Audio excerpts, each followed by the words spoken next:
everybody. Welcome to Back in the Fairway Going Pro Episode 2.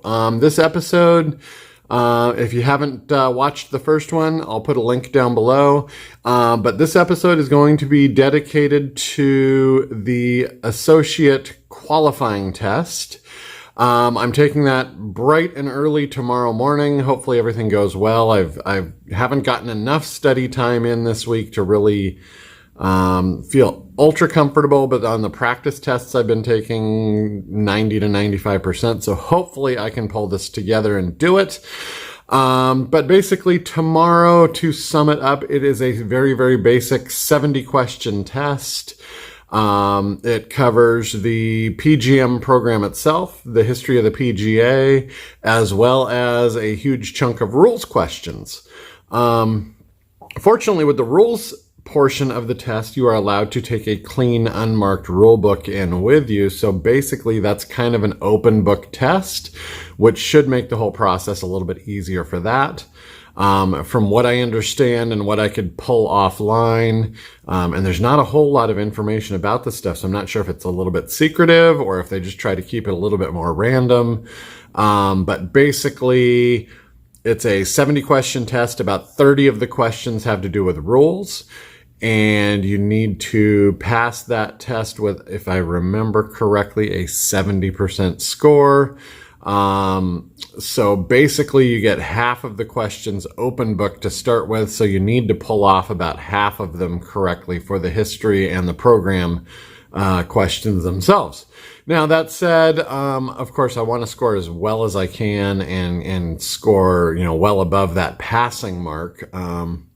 But we'll see what happens. Again, take that bright and early tomorrow before starting my shift at the pro shop. This has just been an amazing journey so far. I'm just over 2 months into it and have already learned so much about the industry that I didn't understand or didn't care about before.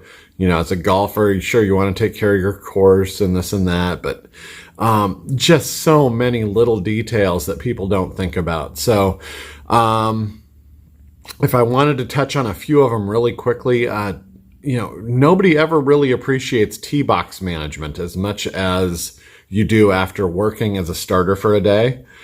It's real easy to kick back and start pointing fingers at how slow play is until you actually go out there and see there's no gap.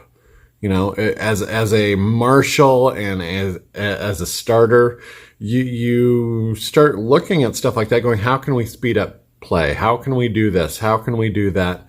And sometimes as a player, you don't see that it's just busier. That's not to say we couldn't play every round in 4 hours, but there's going to be, a senior on the course or a junior on the course that's going to take a little bit longer.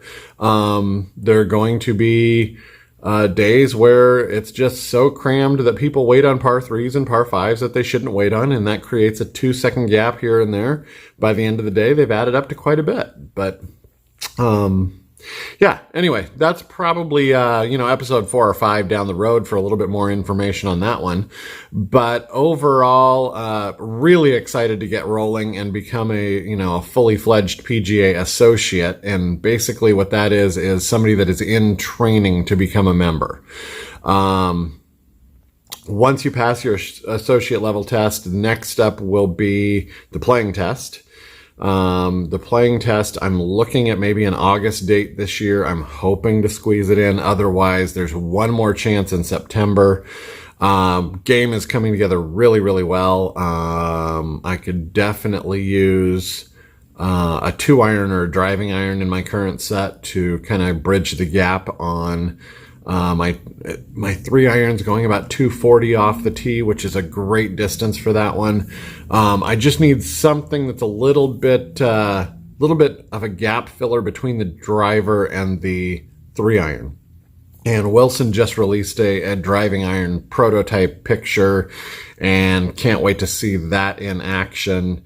But like I said, I just need to find that little perfect gapper that's going to go right in there. I may even consider putting the 2 hybrid back in the bag, short term until I find one. So anyway, That is about it for this morning. I didn't want to take up too much time and drag things out. But again, tomorrow is my PGM Associate Qualifying Test. 70 questions, hour and a half time limit. We'll see how it goes. I'll update you all next week when I get the results. Thanks so much for watching. Don't forget to hit the subscribe button down below to keep up with this little trip we're on. Thanks so much.